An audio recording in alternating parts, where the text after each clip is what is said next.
What's going on, everyone? Welcome to the brand new recap, where every week I'm gonna bring you what's new, interesting, exciting in the world of sales.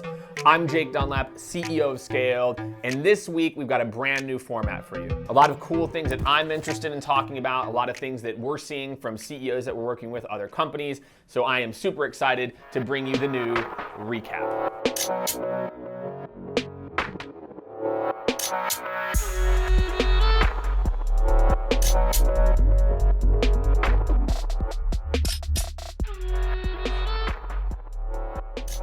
All right, my friends, so this week we are talking about one of everyone's favorite end of the quarter things. What happens whenever someone doesn't show up, they don't pick up your call at the end of the quarter, and how you can try to resurrect these people and get them back. I'm gonna talk about my trip to Napa, my little visit to wine country, and a few other of my favorite topics. So let's start with ghosting.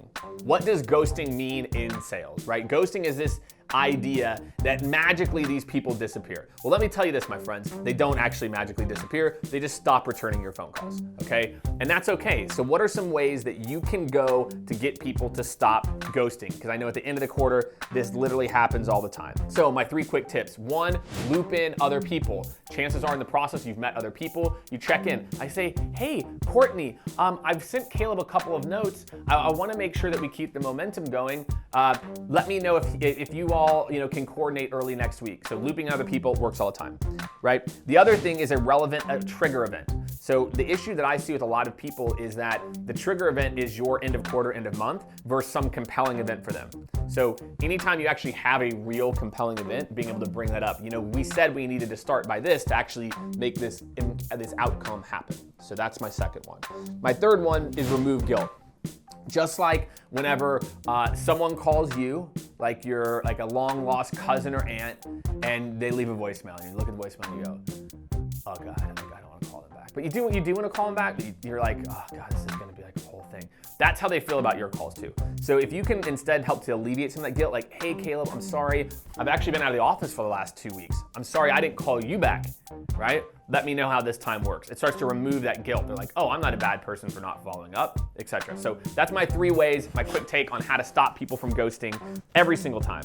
You've heard it from me. Now I want your take. What is your top technique, top tip for getting people to show back up when they're not engaged?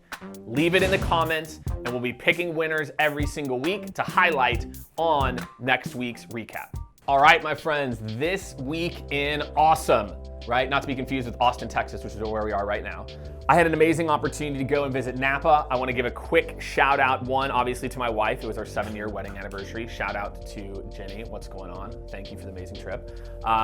Some of my favorite wineries that are a little under the radar, I think everyone should check out. One is Blackbird Vineyards. They've got a new tasting room. It's in downtown Napa from like the bespoke collections, Blackbird Vineyards, off the chain. You can still say off the chain? Is that a thing?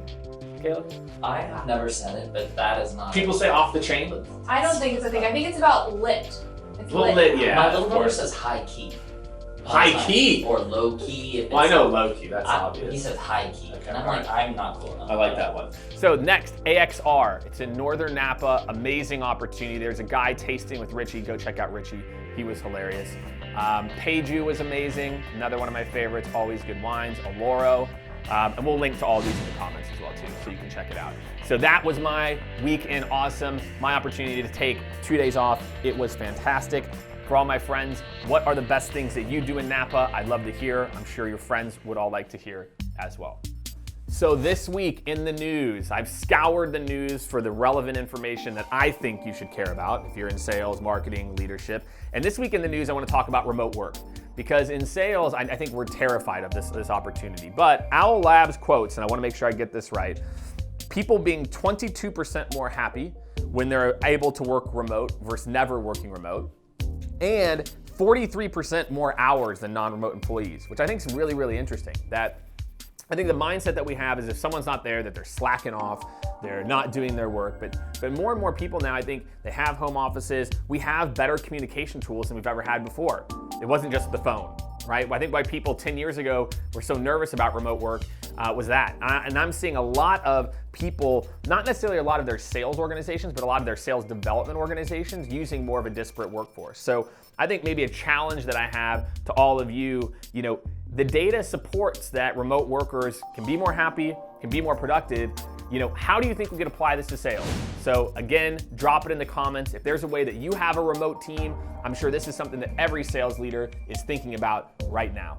Do you think companies that offer remote work are more likely to retain that talent than not?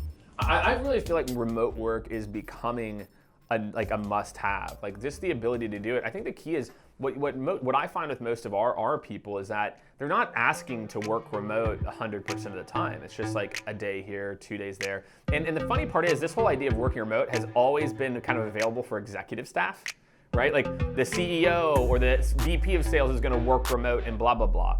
I just think it's becoming more about ways that you can integrate it. So to me, I think, yes, 100%, I think you can increase your retention rate of top people because I think it's just starting to become table stakes and what people are expecting. All right, so in a new segment, we are coining Ask Jake Anything. Hashtag Ask Jake Anything, right? You can drop that in. Maybe you do a post. Maybe you want me to comment on your post. Ask Jake Anything. It comes from my man, Jeff at Microsoft. So Jeff says, Jake, I'm an entry level at a huge company. I work in tech sales, but I don't think I'm knowledgeable about the product to post on LinkedIn. I can't help but feeling like a fraud. This is a lot of people. Jeff, thank you, by the way, for the question. I think a lot of people have this because it's not always knowing about the product. It's just knowing about like a very specific application of the product. And I think no matter what you sell, like I'm just gonna say, we've worked with Microsoft and in their IoT group. You don't need to know everything about what the IoT suite of products do. What you do need to know is what's the impact that they have on someone's business. So you know that if you sell to a VP of operations, she cares about efficiency, she cares about product loss, she cares about workman's comp, all kinds of different things that someone in industrial manufacturing might care about. So instead, maybe your posts are more about the industry. So it doesn't even have to be anything about Microsoft or the company you work with. So to me, I feel like the best posts are insights. So for everyone out there who's a little bit nervous, start posting industry insights. I think that can be a really easy nugget for you that's going to be relevant to your buyer and can help to create your profile as a hub that they're going to want to come back to. So thank you, Jeff. And again, hashtag Ask Jake Anything, and maybe next week it can be your question.